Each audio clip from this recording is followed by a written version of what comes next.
تاج تارے حرم اے شہنشاہ دی، تاج تارے حرم اے شہنشاہ دی، تم پہ ہر دم کروڑوں درود و سلام، تم پہ ہر دم کروڑوں درود و سلام، او نگاہ کرم ہم پہ سلطان دی ہونی۔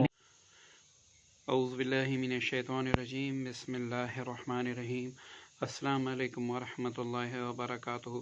دوستو، اگر آپ کا سوال یہی ہے کہ میرا کوئی بھی وظیفہ اثر نہیں کرتا، اب نوبت یہاں تک پہنچ آئی ہے کہ میں اللہ تعالیٰ کی رحمت سے بالکل مایوس ہو گیا سا ہوں، نعوذ باللہ، تو آپ نے اس ویڈیو کو اول سے لے کر آخر تک دیکھنا ہے اور ضرور دیکھنا ہے، کیونکہ اس کے بعد آپ جو بھی عمل کریں گے، جو بھی وظیفہ کریں گے، میں گارنٹی دیتا ہوں اس میں اثر ضرور بالضرور ہوگا، آپ کی مایوسی اور نا امیدی انشاءاللہ ختم ہونے والی ہیں۔ تو دوستو، اول تو آپ جو بھی وظیفہ کر رہے ہیں، اگر آپ نے یوٹیوب سے یا کہیں کتاب سے یا پھر کہیں سے بھی آپ نے وظیفہ دیکھ لیا، اب آپ شروع کر رہے ہیں، پڑھ رہے ہیں، تو اس کے کچھ شرائط ہوتے ہیں، وہ آپ کو جاننا ضروری ہوتے ہیں۔ دوسری بات یہ کہ ہم جب بھی کوئی وظیفہ پڑھتے ہیں تو 3 4 7 دن تک پڑھ لیتے ہیں، جب اس کا اثر ہمیں دکھائی نہیں دیتا تو ہم اس کو چھوڑ دیتے ہیں، پھر ہم دوسرا وظیفہ شروع کر دیتے ہیں، اسی طرح تیسرا وظیفہ، پھر بالآخر ہم ایک وظیفہ کہیں سے بھی دیکھ کے، کتاب سے، یوٹیوب سے 1 یا 2 منٹ شروع کر لیتے ہیں، اس کے بعد ختم کر لیتے ہیں، کیونکہ اس کا اثر ہی نہیں ہوتا۔ اب ہمارا تیسرا ٹاپک کیا ہے کہ کیا اللہ تعالیٰ سنتا نہیں ہے، نعوذ باللہ، یا پھر اللہ تعالیٰ میرے وظائف کیوں قبول نہیں کرتا؟ آپ نے ان باتوں کو غور سے سننا ہے اور اس کے بعد آپ نے اس پر عمل کرنا ہے، انشاءاللہ آپ کے ہر وظیفے میں 1000% اثر ہوگا۔ دوستو، پہلے تو یہ کہ آپ جو بھی یوٹیوب سے یا کتاب سے یا کسی بھی جگہ سے کوئی وظیفہ شروع کریں تو آپ پہلے وظیفے کے بارے میں مکمل جانکاری حاصل کریں، جس طرح ہم نے یوٹیوب میں ہر وظیفے کے ساتھ اگر حصار ہوتا ہے تو وہ بتایا ہے، شرائط ہوتے ہیں تو وہ بتا دیتے ہیں، جس وظیفے کے ساتھ شرائط نہیں ہوتے وہ نہیں بتاتے، وظیفے کا وقت، دن، سارا کچھ بتا دیتے ہیں۔ تو اس طرح آپ نے کسی کی رہنمائی میں وظیفہ کرنا ہے، جب تک آپ کو کوئی رہنما نہ ملے اس وقت تک آپ وظیفہ نہ پڑھیں۔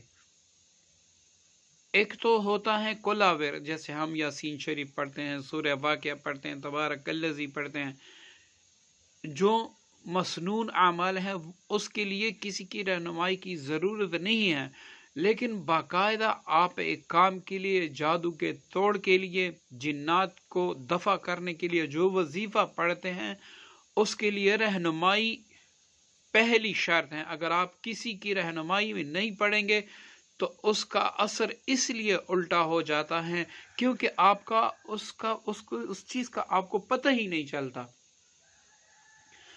جب تک آپ کسی رہنما کا ہاتھ پکڑ کے اس وظیفے کو نہیں کریں گے تو جادو کا آپ توڑ تو کر لیتے ہیں، آپ کا توڑ پہلے 3 دن میں ہو جاتا ہے، اس کے بعد آپ وظیفہ چھوڑ دیتے ہیں، وہ اثر دوبارہ ہو جاتا ہے۔ تو اس طرح آپ جب کسی رہنما سے وابستہ ہو کر وظیفہ شروع کرتے ہیں، جب آپ کے جادو کا توڑ ہو جاتا ہے اس کے بعد وہ حفاظت کے اعمال آپ کو دے دیتا ہے، جس سے آئندہ کے لیے آپ کی حفاظت ہوتی ہے۔ اسی طرح جیسے کہ انسانوں میں عاملین ہیں تو ایسے ہی جنات میں عاملین جنات ہیں۔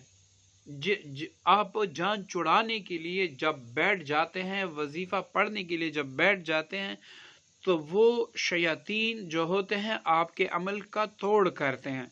اب اس توڑ سے بچنے کے لیے آپ کو رہنما کی ضرورت ہوتی ہے، تاکہ توڑ سے بچنے کے لیے وہ آپ کو طریقہ بتائیں۔ تو اس لیے جب بھی آپ جنات یا جادو کے لیے کوئی بھی وظیفہ پڑھیں یا اس کو دفع کرنے کے لیے وظیفہ پڑھیں، پہلے کسی مستند عامل سے رجوع کریں، اس سے آپ وظیفہ لیں، پھر آپ کریں، آپ کے وظیفے میں اثر ہوگا۔ اب دوستو، میں اللہ تعالیٰ کی رحمت سے بالکل مایوس ہو جاؤں، نا امید ہو جاؤں، یہاں پر ایک مختصر واقعہ میں آپ کو سناؤں گا۔ آپ نے اس کو ضرور سننا ہے۔ آپ کو میں یقین سے کہتا ہوں، آپ کو اللہ تعالیٰ کی رحمت پہ مکمل یقین آ جائے گا۔ ایک مرتبہ حجاج بن یوسف کے پاس ایک آدمی آیا۔ اس نے کہا کہ مجھے اللہ تعالیٰ کے نام پہ کچھ دے دیں۔ تو حجاج بن یوسف مسجد میں بیٹھے تھے۔ اس شخص سے حجاج بن یوسف نے کہا کہ وہاں پر جا کے ایک بڑا پتھر لے کے آؤ۔ عشاء کی نماز کا وقت تھا، تو وہ شخص وہ پتھر اٹھا کے مسجد میں لے کے آیا۔ تو حجاج بن یوسف نے اس سے کہا کہ اس پتھر پر آپ اپنی چادر ڈال دیں۔ جب اس شخص نے پتھر پہ چادر ڈال دیا، حجاج بن یوسف چونکہ بڑا ظالم تھا اور مشہور بھی اپنی ظلم کی وجہ سے تھا، اس نے کہا کہ میں صبح کی نماز کے لیے آؤں گا، تو اس پتھر سے یہ چادر آپ نے نہیں ہٹانی، میں ہٹاؤں گا۔ اگر اس سے سونا نہ بنا تو میں آپ کا سر قلم کر دوں گا۔ تو حجاج بن یوسف جیسے ہی مسجد سے نکل گئے، تو وہ بندہ رونے لگا اور اللہ تعالیٰ سے دعا کرنے لگا کہ یا اللہ، یہ تو مجھے قتل کر دے گا، اس سے سونا بنا دے، اس سے سونا بنا دے۔ جب صبح کو حجاج بن یوسف مسجد میں آئے، اس نے جیسے ہی چادر ہٹائی، وہ پتھر سونے کا بن چکا تھا۔ تو حجاج بن یوسف نے اس شخص سے کہا کہ اے بندے، جس رب کے نام پہ تو لوگوں سے مانگتا ہے، اب خود دیکھ لے، اس رب نے پتھر سے آپ کے لیے سونا بنا دیا۔ تو دوستو، یہ بات زیر غور رکھیں کہ جو اللہ ایک بندے کے لیے اگر وہ سچے دل سے توبہ کرے، سچے دل سے اللہ تعالیٰ کے سامنے روئے، سچے دل سے اپنے گناہوں کی معافی مانگے اور سچے دل سے اللہ تعالیٰ کے در پہ اپنا ماتھا رکھے اور کچھ مانگے، تو کیا وہ بے نیاز ذات جس کا ایک نام اللہ صمد ہے، وہ کسی کو اپنے در سے خالی لوٹا سکتا ہے؟ ایسا کبھی ہو بھی نہیں سکتا۔ جو اللہ اپنے نام کے ساتھ صمد کہہ دے کہ میں اللہ صمد ہوں، اس کے در پہ کوئی مانگے اور وہ خالی آ جائے، تو یہ ہمارے رب کے شان کے خلاف ہے۔ وہاں پر تو مسلمانوں کے علاوہ کافر بھی آتے ہیں تو اس کے در سے خالی نہیں جاتے، جو بھی مانگتے ہیں وہ دے دیتے ہیں۔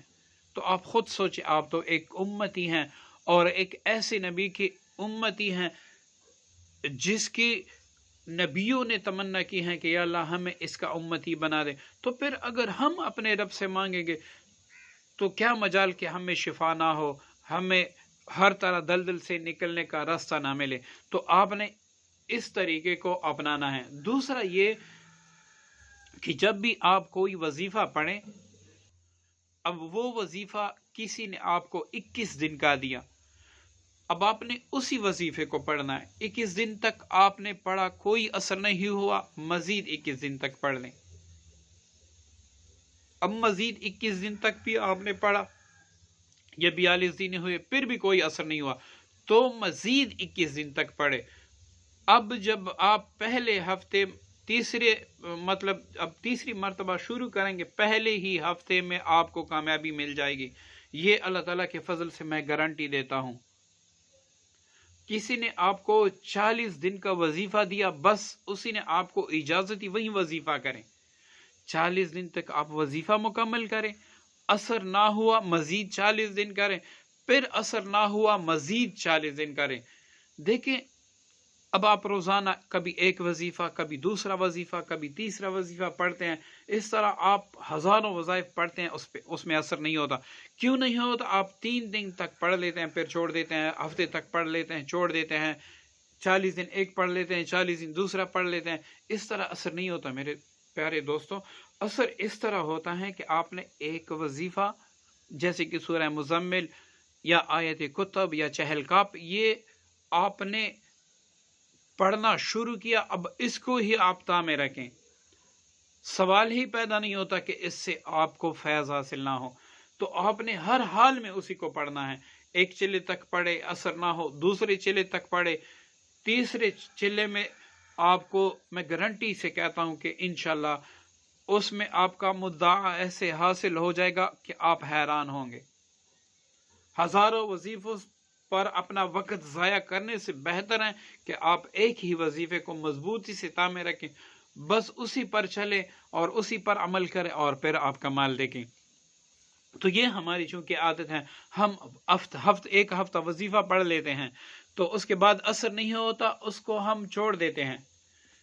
اب سب سے اہم بات یہ آپ اپنے ذہن میں رکھیں، آپ پر جادو کا اثر ہے، آپ پر جنات کا اثر ہے، آپ پر بندش کا اثر ہے۔ تو جب بھی آپ کوئی وظیفہ پڑھنے لگیں گے، مثلاً آپ پر جادو کا اثر ہے، تو جب بھی آپ وظیفہ پڑھنے لگیں گے، پہلے ہفتے یا 11 دن آپ کو مکمل تکلیف ہوگی۔ ایسے نہیں ہوگا کہ پہلے دن آپ وظیفہ پڑھیں گے آپ کو شفا مل جائے گی۔ اس کا کہ میں چھوٹا سا مثال دوں گا، اگر کسی بندے کو گولی لگ جائے تو گولی لگتے وقت 1 سیکنڈ بھی نہیں لگتا، جب گولی لگ جاتی ہے اس کو نکالنے کے لیے پھر نشہ بھی دیا جاتا ہے، گولی نکالی بھی جاتی ہے اور اس کے بعد اس زخم پر مرہم بھی دیا جاتا ہے، پھر وہ مرہم جا کے مہینوں میں ٹھیک ہو جاتا ہے۔ تو اس طرح آپ جب اپنے جادو کے لیے توڑ کے لیے علاج کریں تو پہلے ہفتے یہ نہ سوچیں کہ مجھے پہلی ہفتے شفا ملے گی، بلکہ جب بھی آپ جادو کا علاج خود کسی وظیفے سے کریں تو یہ آپ نے پہلے سے سوچنا ہوگا کہ پہلے ہفتے یا 2 ہفتے مجھے مکمل تکلیف ہوگی، اس کے بعد یہ تکلیف آہستہ آہستہ سے ختم ہوگی۔ اب جنات کا کوئی وظیفہ پڑھ رہا ہے تو جنات کا وظیفہ شروع کرتے وقت آپ کو تکلیف شروع ہو جائے گی، کیونکہ یا جنات دور ہوں گے یا پھر جل جائیں گے۔ اب آپ ان کو جلا رہے ہیں، ان کو خود سے دور کر رہے ہیں، ان کو نقصان دے رہے ہیں، تو وہ تو ہر بار آپ کو نقصان دینے کے لیے استعمال کریں گے، تو آپ کو مزید کچھ تکلیفیں اٹھانی پڑیں گی، اس کے بعد انشاءاللہ آہستہ آہستہ سے آپ ریکور ہوں گے۔ اب بندش کے لیے آپ کوئی وظیفہ پڑھ رہے ہیں، آپ پہ کاروباری بندش ہیں، جنات کی بندش ہیں، جادو کی بندش ہیں، رشتوں کی بندش ہیں، تو پہلے 11-12 دن تک یا پھر 21 دن تک بھی یہ معاملہ ہو سکتا ہے، آپ کو شفا نہیں، آپ کو مزید تکلیفوں کا سامنا کرنا ہوگا۔ جیسی ہی بندش ختم ہو جائے گی اس کے بعد آپ آہستہ آہستہ ریکور ہوں گے، چونکہ ہماری فطرت ہے کہ ہم جلد باز ہوتے ہیں۔ بعض دوست مجھ سے کہتے ہیں آپ اتنے بڑے بڑے لمبے، اتنے آپ کے عمل وہ کر سکتے ہیں جو بالکل فری بیٹھے ہوں۔ بھائی ہم وہ عمل آپ کی خدمت میں پیش کرتے ہیں جس سے آپ کو یقینی فائدہ ہو، ایسے نہیں کہتے کہ بھائی ایک نام 3 مرتبہ پڑھ لیں آپ کا بینک بیلنس بڑھ جائے گا، ایسے کبھی نہیں ہوتا، اور ایسا اگر آپ نے کہیں پہ دیکھا بھی ہو تو یہ سب جھوٹ ہوتا ہے۔ آپ نے مسلسل محنت کرنی ہوتی ہے تب بھی جا کے آپ کو ثمرہ ملتا ہے، ایسے نہیں ہوتا یہ وظیفہ 3 مرتبہ پڑھ لو آپ کو کروڑوں مل جائیں گے، ایسا نہ کبھی ہوا ہے نہ کبھی ہوتا ہے۔ آپ نے مستقل ایک عمل کو اپنانا ہوتا ہے، اور اگر ایسا آپ کہیں پر دیکھتے ہیں تو آپ سمجھ لیں کہ یہ سب جھوٹ ہیں۔ تو دوستو امید کرتا ہوں آج کی ویڈیو آپ کو پسند آئی ہوگی اور اس سے آپ نے بہت کچھ سیکھا ہوگا۔ مجھے بھی اپنی دعاؤں میں یاد رکھیے گا۔ السلام علیکم ورحمۃ اللہ۔